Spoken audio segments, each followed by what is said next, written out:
오늘 본문의 말씀 데살로니가 후서 2장 13절부터 17절 말씀으로 마땅히 하나님께만 감사하십시오 라는 제목으로 함께 은혜 나누겠습니다. 어떤 농부가 교통사고로 인하여 병원에 입원을 해서 치료를 받게 되었습니다. 한 달 정도 치료를 받으니 몸이 많이 좋아졌습니다. 조금만 더 치료를 받으면 이제 집으로 가도 좋다고 합니다. 그런데 이상하게도 어느 시점부터인가 점점 더 아프기 시작하더니 몸에는 별 이상이 없는데 이상하게 사람이 점점 시들시들해 갑니다. 그리고 급기야 그만 죽어버리고 말았습니다. 병원 측에서는 도무지 그가 죽은 이유를 찾을 수 없어서 난감했습니다. 그러다 그의 침대에서 그가 남긴 노트가 발견되었는데 거기에 이렇게 적혀 있었다고 합니다. 돌아가도 반겨줄 사람 하나 없는 나의 집은 고된 일과 고독과 외로움뿐. 차라리 나는 여기서 죽는 것이 더 낫겠다. 갈 곳이 없는 사람도 불행하지만 돌아가도 반겨줄 사람이 없고 기다리고 있는 것은 고독과 고된 일 뿐이라면 그는 참으로 불행한 사람입니다. 그러나 여러분, 육신이 돌아갈 곳이 없는 사람들도 불쌍하고 불행한 사람이지만 그보다 훨씬 더 불행한 사람은 영혼이 돌아갈 곳이 없는 사람들입니다. 설 명절 연휴가 벌써 시작되었습니다. 며칠 전에 보니까 분명히 예전에는 27일이 검정 글씨였는데 갑자기 빨간 글씨로 변해 있는 것을 봤습니다. 연휴가 상당히 길어졌습니다. 우리에게 또 다른 새해를 허락하시고 풍성한 설날을 주신 주 앞에 감사드립니다. 설날 하면 여러분 어떤 것들이 생각납니까? 떡국이나 세배, 또 설빔, 덕담 등등 여러 가지가 생각이 날 것입니다. 떡국을 첨세병이라고 합니다. 그 말은 나이를 한 살 더 먹는 떡이라는 뜻입니다. 싫든 좋든 설날에는 떡국 한 그릇과 나이 한 살을 더하는 날입니다. 또 설날 하면 단연 세배가 생각납니다. 세배하면 세뱃돈이죠. 옛날 조선시대에는 세뱃돈을 줄 때 봉투에 담아서 겉면에다가 책값 혹은 붓값이라고 용도를 꼭 적어주었다고 합니다. 요즘은 용도야 자기가 알아서 하는 거고 액수가 문제인 거죠. 설빔도 생각납니다. 요즘에 설빔이라는 말을 자주 사용하지는 않습니다만 제가 어렸을 때만 해도 설날에나 새 옷을 입어볼 기대를 했습니다. 덕담은 세배를 한 후에 또는 가족들이 모였을 때 서로 잘 되기를 바라는 격려나 칭찬의 말을 덕담이라고 하죠. 어른들은 간만에 만나는 우리 자녀들이나 손자들 혹은 조카들에게 축복의 말을 해주는 것은 참 좋은 풍습이라는 생각이 듭니다. 우리가 그리스도인으로서 좋은 덕담 한마디씩 준비해 놓는 것도 좋을 것 같습니다. 근데 요즘엔 덕담도 주의해야 합니다. 나는 분명히 덕담이라고 생각하고 했는데 상대에겐 악담이 될 수가 있습니다. 굳이 묻지 않아도 될 말을 묻는다거나 하는 것은 자칫 악담이 될 수 있습니다.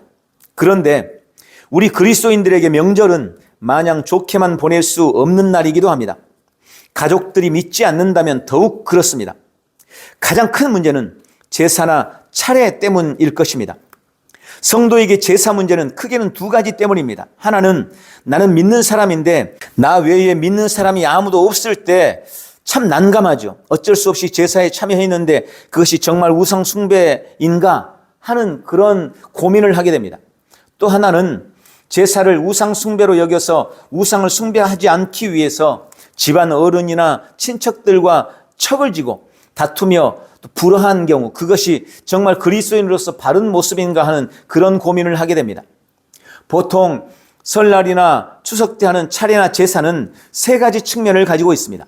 첫째는 조상에 대한 감사의 마음으로 조상의 뜻을 기린다는 효의 측면이 있고, 둘째는 가족 공동체의 공동 유대를 결속시킨다는 공동체 의식의 측면도 있습니다. 그리고 셋째는 조상의 귀신이 후손을 지키고 보살핀다는 미신적이고 기복적인 종교 의식의 측면입니다. 사실 우리가 성도로서 가장 문제 삼는 것은 바로 이 세 번째 측면 때문일 것입니다. 그래서 한국 기독교는 추도 예배라는 형식을 통해서 선조들의 뜻을 기리는 효의 의미와 가족 공동체의 우애를 돈독히 하는 면을 충족하게 하고 대신 귀신에게가 아니라 하나님께 예배함으로 죽은 조상이 귀신이 돼서 후손을 보살핀다는 이런 미신적인 잘못을 바로잡도록 하고 있습니다. 그래서 제사 대신 추도 예배를 드린다면 더 말할 나위 없이 좋을 것입니다. 그러나 만약 추도 예배를 드리지 못하는 경우라 할지라도 내가 성도라는 이유로 명절에 가족들을 만나는 것을 꺼리거나 피할 것이 아니라 더 적극적인 태도로 명절 모임을 주도하며 부모님께 효도하는 기회로 삼고 가족 간의 우애를 돈독히 하며 노력하면서 믿지 않는 다른 가족들에게 본이 되고 할 수만 있다면 그들이 가진 제사에 대한 잘못된 인식을 바꿔주는 그런 기회를 삼는 것도 좋을 것 같습니다. 오늘 우리가 함께 읽은 본문의 말씀은 데살로니가 교회에 보낸 바울의 두 번째 서신으로 당시에 만연해 있던 이 재림에 대한 잘못된 풍조에 대해 바울이 한 권면 중의 일부입니다. 저는 오늘 본문 말씀을 통해 설 명절을 보내는 우리에게 주님이 주시는 몇 가지 권면으로 묵상하고 말씀을 준비했습니다. 이 말씀의 은혜와 약속으로 명절 기간 승리하는 복된 성도들이 되시기를 축원합니다. 첫 번째는 마땅히 하나님께 감사하라는 것입니다. 우리가 우리나라의 전통적인 제사가 잘못되었다고 하는 가장 근본적인 이유는 마땅히 감사할 대상, 영광 받으실 대상이 잘못되었기 때문입니다. 우리의 감사의 대상은 우리 조상이 아닙니다. 물론 귀신은 더더욱 아닙니다. 혹시 죽은 우리 조상이 귀신이 되어 온다고 믿는 분은 안 계실 줄로 압니다. 그런 일은 일어나지 않습니다. 귀신은 악한 영, 타락한 천사이지 죽은 조상이 귀신이 되는 것이 결코 아닙니다. 그러므로 설 명절을 통해서 우리가 조상에게 감사하는 것이 아니라 하나님이 우리의 유일한 감사의 대상이라는 것을 깨달으시기를 주님의 이름으로 축원합니다. 우리는 마땅히 하나님께 감사해야 합니다. 왜 하나님께 감사해야 할까요? 그 이유를 바울은 본문 13절에서 세 가지로 말씀하고 있습니다. 첫 번째는 하나님이 처음부터 우리를 택하셨기 때문입니다. 형제들아, 우리가 마땅히 하나님께 감사할 것은 하나님이 처음부터 너희를 택하사, 아멘. 신앙생활을 하면서 많은 분들이 오해하는 것 중에 하나가 내가 하나님을 선택했다고 생각하는 것입니다. 그러나 여러분, 우리가 하나님을 선택한 것이 아니고 하나님이 우리를 선택하신 것입니다. 우리가 자격이 있거나 특별해서가 아닙니다. 아무 공로도 자격도 없지만 우리를 향한 하나님의 조건 없는 사랑으로 주님이 우리를 지명하여 불러주신 것입니다. 학교 선생님의 선택만 받아도 감사한데 하나님의 택하심을 받은 것이 얼마나 큰 은혜입니까? 우리는 우리를 택하신 하나님께 마땅히 감사해야 하는 것입니다. 두 번째는 성령으로 거룩하게 하셨기 때문에 우리는 하나님께 감사해야 합니다. 성령의 거룩하게 하심과 여러분, 우리는 너나 할 것 없이 더럽고 추합니다. 제가 여러분 앞에서 그럴듯하게 옷을 입고 강단에 서서 이렇게 말씀을 전하고 있으니 좀 괜찮아 보이겠지만 여러분이 제 속을 들여다본다면 모르긴 해도 혀를 끌끌 차며 돌아서고 말 것입니다. 저는 마음과 생각이 악하고 추합니다. 욕망 덩어리입니다. 그게 접니다. 그리고 그건 여러분도 마찬가지일 것입니다. 그런데 놀랍고 감사하게도 그런 추한 내가 진짜 내가 아니라고, 너는 그런 존재가 아니라고 우리 주님이 말씀해 주십니다. 오히려 진짜 나는 십자가의 보혈로 씻음받고 성령의 거룩하게 하심을 따라서 정결하게 된 나, 하나님 앞에 흠도 없고 점도 없이 서게 될 나, 성령께서 정결하게 해서 거룩한 나, 그게 나라고, 그게 진짜 나라고 말씀하고 계시는 것입니다. 여러분, 이건 제 말이 아닙니다. 저의 상상이나 저의 억지가 아닙니다. 로마서 8장 1절 2절 그러므로 이제 그리스도 예수 안에 있는 자에게는 결코 정죄함이 없나니 이는 그리스도 예수 안에 있는 생명의 성령의 법이 죄와 사망의 법에서 너를 해방하였습니다. 우리는 성령 안에서 법적으로 거룩하다고 선언되었습니다. 이 놀라운 은혜 앞에서 우리는 마땅히 하나님께 감사해야 하는 것입니다. 세 번째, 우리가 하나님께 감사해야 할 이유는 구원받았기 때문입니다. 진리를 믿음으로 구원을 받게 하심이니, 아멘. 여러분, 믿음이 우리에게 주는 궁극적인 은혜는 구원입니다. 예수 믿는 우리는 다 구원받았습니다. 우리의 구원을 위한 대가는 너무나 크고 혹독했습니다. 하나님의 독생자가 인간을 입고 비천한 모습으로 이 땅에 오셔야 했습니다. 죄 없는 그분이 죄인이 되어 고난당하고 마침내는 십자가를 지고 비참하게 죽어야만 했습니다. 만왕의 왕이신 그분이 도살장의 어린 양처럼 그렇게 말없이 죽어가신 이유는 오직 단 하나, 나를 구원하기 위함이었습니다. 그렇게 얻은 구원입니다. 그렇게 얻은 생명입니다. 그러니 우리는 마땅히 하나님께 감사해야 하는 것입니다. 주님의 나를 택하심으로 인해 성령으로 거룩하게 하심으로 말미암아 나를 구원하신 그 큰 은혜를 생각하며 마땅히 당연히 감사하는 복된 성도들이 되시기를 축원합니다. 두 번째는 복음 안에 굳건하게 서서 구원의 통로가 되라는 것입니다. 13절이 우리가 감사해야 할 마땅한 이유라면 14절은 우리를 구원으로 이끄신 이유를 설명하고 있습니다. 우리가 믿어 구원받게 된 것은 복음으로 너희를 부르사 그렇게 된 것이라고 말씀합니다. 복음으로 우리를 불렀다는 것은 무슨 말일까요? 누군가가 복음을 전해 주었기 때문에 내가 믿게 되었다는 뜻입니다. 로마서 10장 14절 15절 우리말 성경은 이렇게 기록하고 있습니다. 그런데 그들이 믿지 않은 분을 어떻게 부르겠습니까? 듣지도 못한 분을 어떻게 믿겠습니까? 전하는 사람이 없이 어떻게 듣겠습니까? 또 보냄을 받지 않았으면 어떻게 전하겠습니까? 기록되기를 좋은 소식을 전하는 사람들의 발이 얼마나 아름다운가 라고 한 것과 같습니다. 아멘. 우리는 한 사람도 예외 없이 누군가에게 그 사람이 부모님이든 친구든 목사님이든 어떤 사람을 통해서든 복음에 대해 들었습니다. 그래서 예수님을 알게 되었습니다. 그리고 믿게 된 것입니다. 통로가 있어야 복음은 전해집니다. 우리가 설 명절에 해야 할 가장 중요한 일은 만나는 모든 사람에게 복음의 통로가 되는 것입니다. 그러려면 나 자신이 먼저 복음 안에 굳건하게 서 있어야 합니다. 오늘 15절 그러므로 형제들아 굳건하게 서서 말로나 우리의 편지로 가르침을 받은 전통을 지키라. 이 말씀에는 두 가지 명령이 나오는데 첫 번째는 굳건하게 서라는 것입니다. 이 굳건하게 서라는 말은 상황이나 환경에 따라 이리저리 흔들리지 말라는 의미입니다. 좌로나 우로나 치우치지 않는 것을 말합니다. 손익에 따라 환경에 따라 말과 행동이 바뀌는 것은 여러분 참믿음이 아닙니다. 한국 교회가 명예를 잃어가는 것은 굳건하게 서지 못했기 때문입니다. 세상 사람들은 처음에는 자신들과 다름을 비난하고 욕해도 끝까지 흔들리지 않으면 결국은 인정해 줍니다. 그런 우리의 모습을 우리의 정체성으로 인정하는 것입니다. 그런데 안타깝게도 한국 교회는 그러지 못한 것 같습니다. 작은 위험 앞에서 이리저리 흔들리고 말았습니다. 그래서 지금 더 힘들게 된 것입니다. 우리 성도 각 개인의 삶 역시 마찬가지입니다. 좀 손해를 보더라도 고통과 불편함을 감수하더라도 흔들리지 않고 믿음에 굳게 서 있을 때 그때 그 믿음이 인정받게 되는 것입니다. 또한 두 번째는 지키라라고 말씀합니다. 지키라라는 의미는 아는 바를, 우리가 믿는 바를, 즉 우리가 그동안 배웠던 신앙의 가르침들을 삶의 자리에서 행하고 적용하라는 의미입니다. 두려워하고 행하지 않으면 아무 일도 일어나지 않습니다. 결과는 오직 주님께 맡기고 믿는 바를 행하는 용기가 있기를 주님의 이름으로 축원합니다. 우리가 복음의 통로가 되려면 나의 믿음이 흔들리지 말아야 합니다. 말씀대로 언행을 조심하고 성도됨을 보이고 실천하시기를 주님의 이름으로 축원합니다.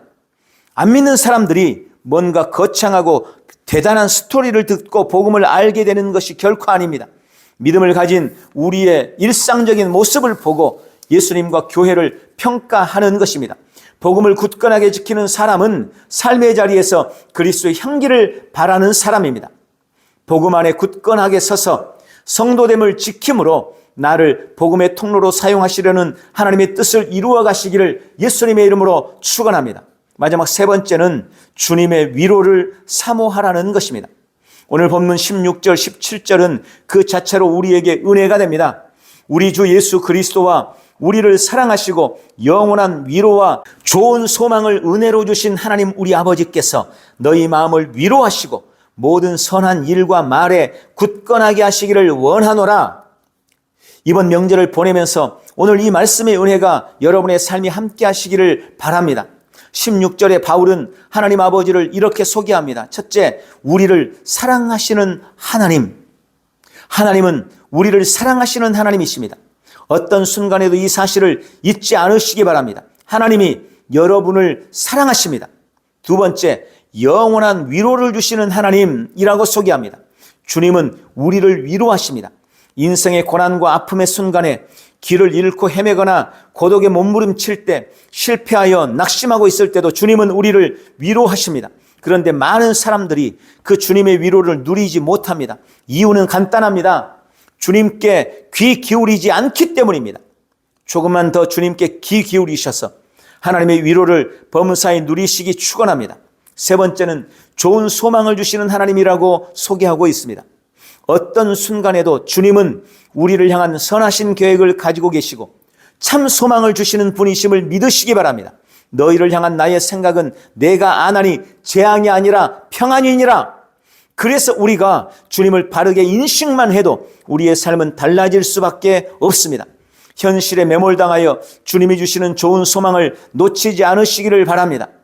바울은 이렇게 하나님을 소개하면서 17절에 우리를 향해 축복하고 있습니다. 하나님 우리 아버지께서 너희 마음을 위로하시고 모든 선한 일과 말에 굳건하게 하시기를 원하노라. 오늘 하나님은 우리를 사랑하심으로 영원한 위로와 좋은 소망을 은혜로 주신다고 약속하십니다.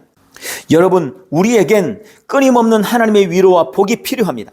하나님의 위로가 없다면 우리는 육신의 정욕과 안목의 정욕과 이성의 자랑으로 돈과 욕망에 대한 갈증으로 하루하루를 목마름으로 살아가게 될 것입니다. 그러나 주님께서 우리를 매일 위로하고 계십니다. 매일 축복하고 계십니다. 이 놀라운 위로와 복을 범사에 누리시기를 예수님의 이름으로 축원합니다. 잠시 눈을 한번 감아 보십시오. 지금 여러분은 어떤 위로, 어떤 은혜가 필요하십니까? 오늘 예배 전에 함께 불렀던 저 블레싱이라는 찬양의 가사는 구약 모세오경에 나와 있는 하나님의 축복의 약속입니다. 이제 우리는 그리스도 예수 안에서 이 모든 약속을 받은 자입니다. 저는 이 축복의 메시지를 여러분에게 마지막으로 전하며 이것이 오늘 주님께서 우리에게 주시는 위로와 소망 되시기를 주님의 이름으로 축복합니다. 여호와는 너에게 복을 주시고 너를 지키시기를 원하며 여호와는 그의 얼굴을 내게 비추사 은혜 베푸시기를 원하며 여호와는 그 얼굴을 너에게로 향하여 드사 평강 주시기를 원하노라. 주님을 사랑하는 자에게는 천대까지 은혜를 베풀리라. 주님의 은혜 너의 위에 천대까지 흘러가리. 너의 가정, 너의 자녀, 그 자녀의 자녀, 그 자녀의 자녀까지 주의 은혜 흘러가리. 주님의 임재는 너를 앞서가며 너를 지키고 동행하리. 너의 오른쪽에도 너의 왼쪽에도 너의 앞에도 너의 뒤에도 주께서 너를 둘러싸서 너를 채우고 언제나 너와 함께하리. 아침에도 저녁에도 너의 모든 출입에도 슬플 때도 기쁠 때도 주님이 너와 함께하리. 주님이 너를 위하시네. 주님이 너를 위하시네. 너를 위하시네. 너를 위하시네. 위하시네. 위하시네. 주님이 너를 위하시네. 여러분, 더 어떤 은혜가 필요하십니까? 이보다 더 큰 축복이 있겠습니까? 오늘 우리에게 베푸신 이 놀라운 은혜와 축복을 깨닫고 오직 하나님께만 감사하는 복된 성도들이 되시기를 예수님의 이름으로 축원합니다. 기도합니다.